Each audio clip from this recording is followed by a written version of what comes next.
বুবুকে কাল সকালবেলা টিফিন বানিয়ে দেব, তার কিছুটা রেডি করে রাখলাম। এই দাওয়াত বিরিয়ানি চালের ভাত অল্প একটুখানি বানিয়ে রেখেছি, আর এখানে চাকচাক করে আলু কেটে লবণ জলে একটু ভাপিয়ে রাখলাম। তাহলে সকালবেলায় অল্প তেলের মধ্যে কিছুক্ষণ নাড়াচাড়া দিলেই পুরো ভাজা ভাজা হয়ে যাবে।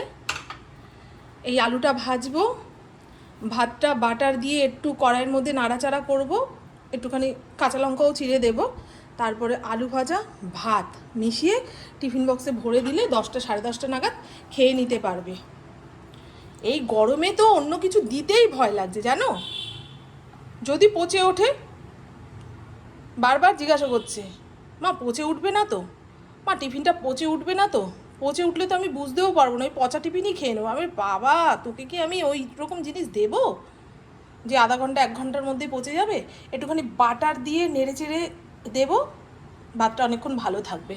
আলুটা ছেঁকে নিই। আর কি মাথা যন্ত্রণা করছে, 3 দিন 4 দিন নাগাড়ে মাথা যন্ত্রণা, মনে হয় মাথার ভেতরে কেউ বসে চাবিয়ে চাবিয়ে খাচ্ছে মাথাটা। এই রকম যন্ত্রণা বোঝানোর জন্য বললাম। চা খেলাম, তারপরে ওই ব্রিদিং এক্সারসাইজ করলাম, তাতেও কিছুতে কিছু হচ্ছে না। ওম চ্যান্টিং শুনলাম, মাথা 12টা বেজে গেছে। গরমের চোটে গো, আবার গরমের কথা বলছি।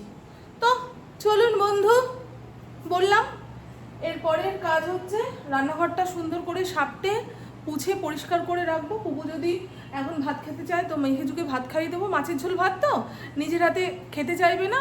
আর যদি বলি নিজের হাতে খাও, বলবে খাবো না, পেটে খিদা নিয়েই শুয়ে পড়বে, বুঝেছেন? তাই যখন খেতে চাইবে তখন খাইয়ে দেবো। ইন্দ্র এখন তাড়াতাড়ি চলে আসলে ভালো হয়। 8:30, এই 8:30 বলছি, দেখেছেন 9:30 বাজে। ফোনকে খেতে দিতে হবে। জানলা কপাট খুলে রেখেছি, একটু একটু হাওয়া দিচ্ছে।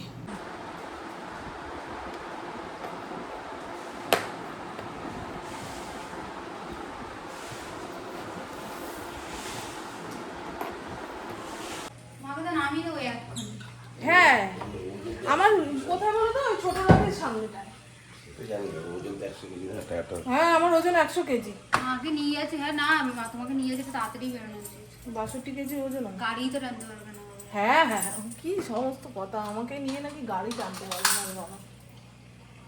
দেখ না, পুজোর সময় আমি এমন চিকন চাকন হবো। বলছি না তো আমি সামনে দিস তোমার পেন নিয়েছি 14খানা, লিখে ফাটিয়ে দেবে। পেন নিয়েছে এতগুলো, স্কেল পেন্সিল চাইবো সবাই জমা দিয়ে। আমি আমার ঘরের চাবি নিয়ে নিয়েছি। পাহাড়ে বন্ধ করে দেবো এখন। চালিয়ে দাও। ফরিং তো ওপরের ঘরে চলে যেতে পারে, ওপরের ঘর পুরো ঠান্ডা, দেখিস বাবা, বেরিয়ে না যায়। রঙ্গিলা ভীষণ হিংস্র হয়ে গেছে জানিস মা। অন্য কোনো কুকুরকে বাড়ির মুখে দেখলে তাকে ছিঁড়ে বুড়ে একাসার করে দিচ্ছে। ওই দেখো বাপকা বেটা।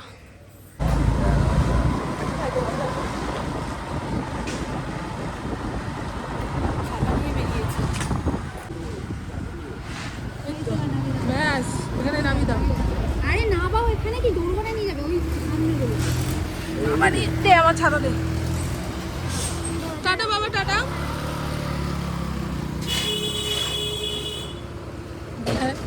7:25 ট্রেনটা ধরবে, হাতে এখনো 15 মিনিট সময় আছে। আমি যেহেতু গাড়ির পেছনে বসেছি, ব্যাস দেরি হয়ে যাচ্ছে, ট্রেন পাবে না। পরীক্ষার প্রথম দিন, আগে আগে পৌঁছাতে হয়। কি আর বলবো বলেন তো।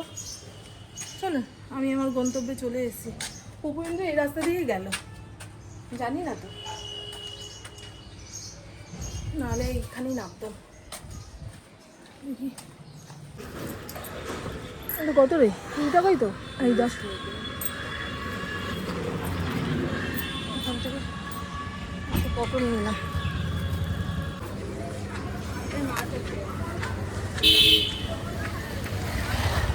ভালো আছেন? হ্যাঁ ভালো আছি।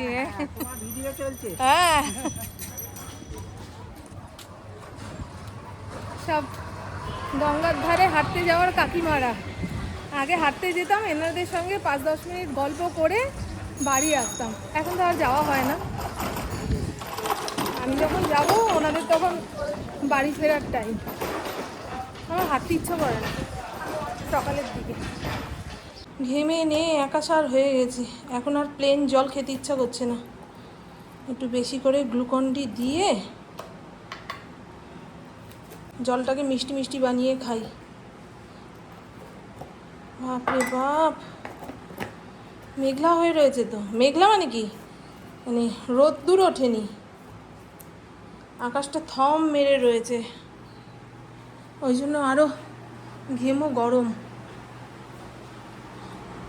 সব এনার্জি ঘাম হয়ে বেরিয়ে গেছে গো। আর এই ছেলেটাকে দেখুন, এক জায়গায় পাখা চালিয়ে দিয়ে গেছে, এই যে উনি আরেক জায়গায় শুয়ে আছে। ব্যায়াম থেকে ফিরে এসে এক গ্লাস গ্লুকন-ডি খেয়েছি, তারপরে ঘরে এসি চালিয়ে 10-15 মিনিট বসলাম, শরীরটা ঠান্ডা হয়েছে, সবজিপাতি কাটলাম। সবে 9:45 বাজে, ইন্দ্রও চলে এসছে, দেখি ইন্দ্র বাজার থেকে কিছু এনেছে কিনা। আমাদের বাড়ি থেকে মাছ দিয়ে আসলে এই মরেছে, আজকে আবার চুনো মাছ নিয়ে এসছো।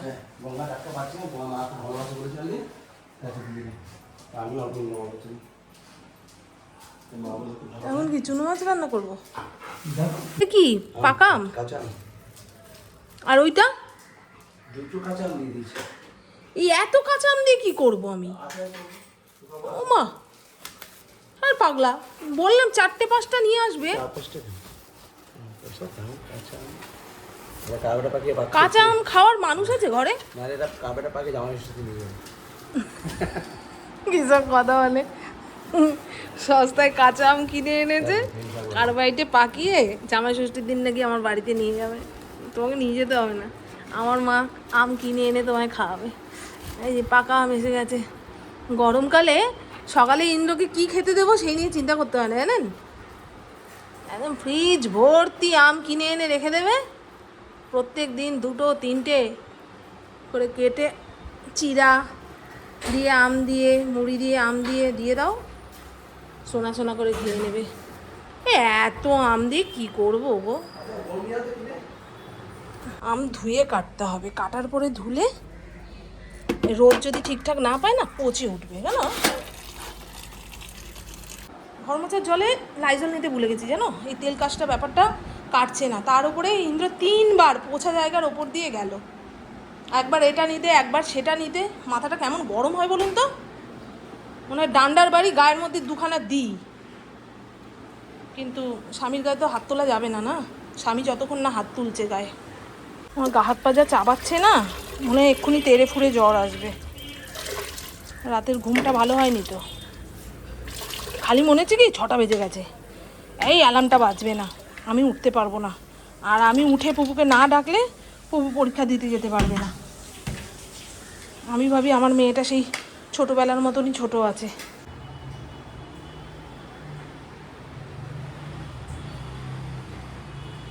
লাইটটা না জ্বালালে আপনারা দেখতে পাবেন না, এখন লাইট জ্বললেও মনে হচ্ছে কেউ মাথার উপরে আগুন জ্বালিয়ে রেখেছে, তাই না? এই দেখুন, এই হলো চুনো মাছ, একদম পরিষ্কার করে ধুয়ে এনেছি। এর ভেতরে শামুক শ্যাওলা থাকে, সেগুলোকে ভালো করে না ফেলে যদি রান্না করেন পেট খারাপ হবে। একদম পরিষ্কার পরিচ্ছন্ন করে ধুয়ে নিয়ে এসেছি। আর এই চুনো মাছের মধ্যে এই সাইজের বেলে মাছ ছিল, গায়ে আঁশ ভর্তি, আঁশ না ফেলালে পুরো আস্তে আস্তে গন্ধ ছাড়বে মাছের তরকারি থেকে, আর তিতাও লাগবে পেট গেলে, পিত্ত যদি না ফেলি। সেই জন্য বড়ো মাছগুলো তুলে রেখেছি। বললাম, যেটা বললাম সেটাই দেখালাম।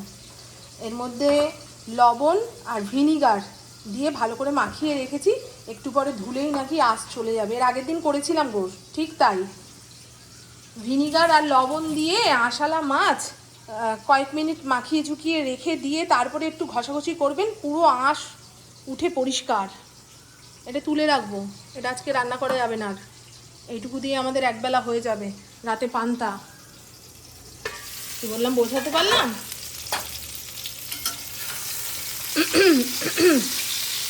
গলা কাছটা খুসখুস করছে, খিদার চোটে চিরা ভিজিয়ে খেলাম, মারাত্মক খিদা পেয়ে গেছিল,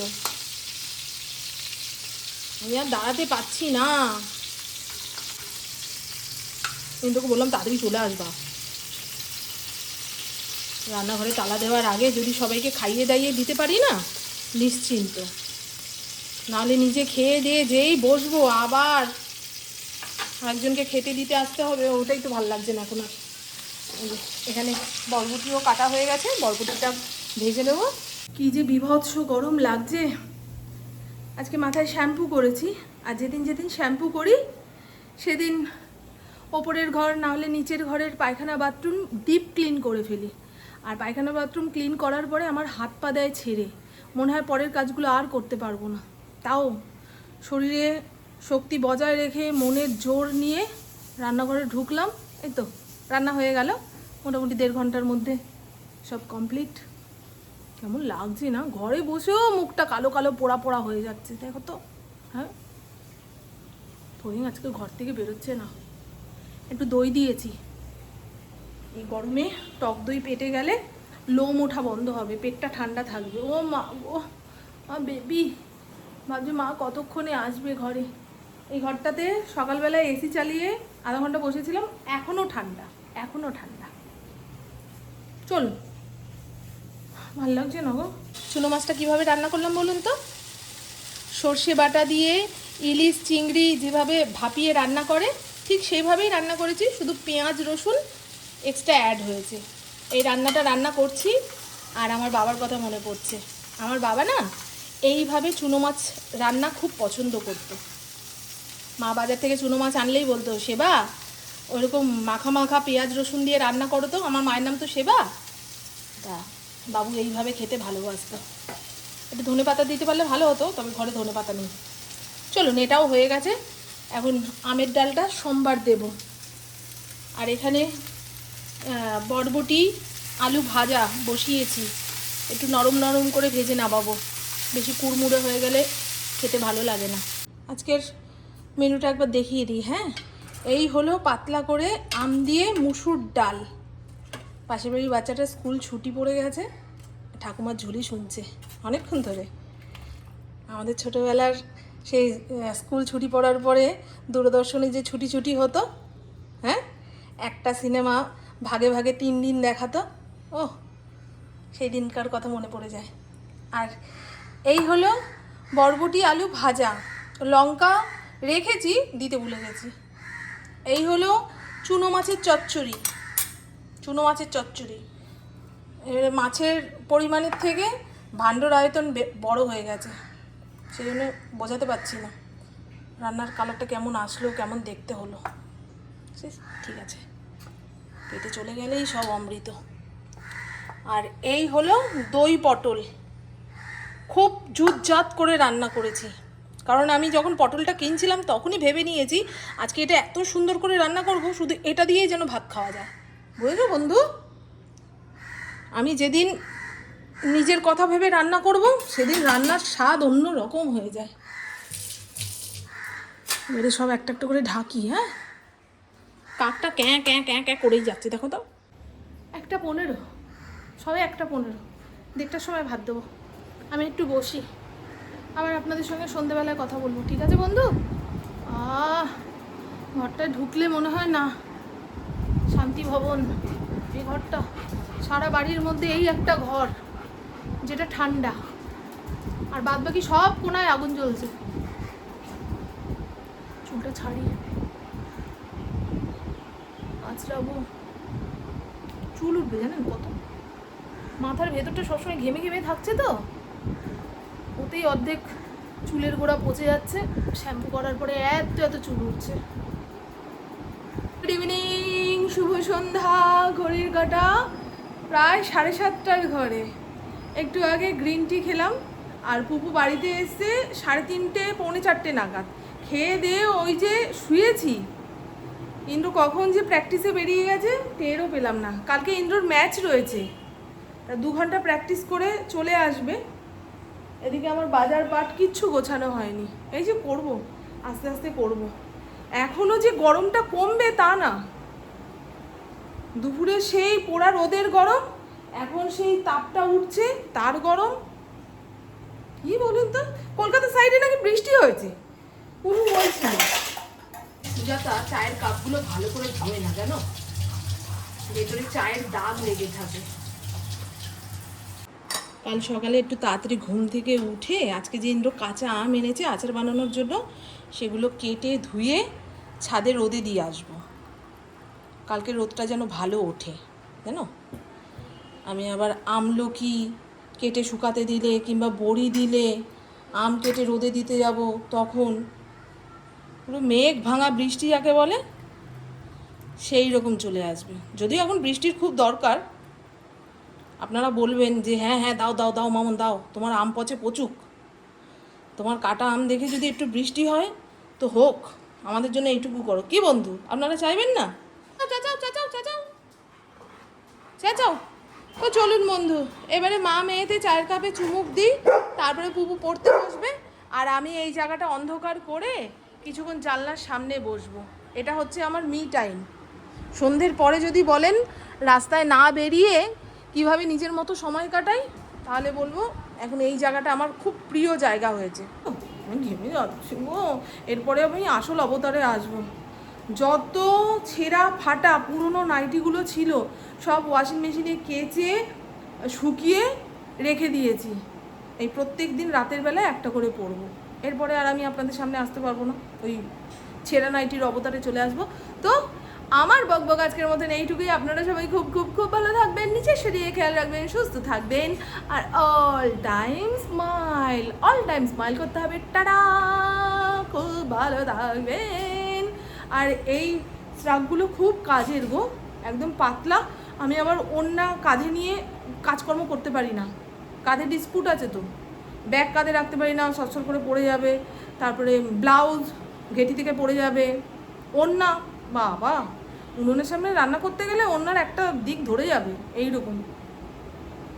সেই জন্য এটা খুব কাজের একটা জিনিস। ওমা চলে আয় আয় আয় আয় আয় আয়, চা ঠান্ডা হয়ে গেল।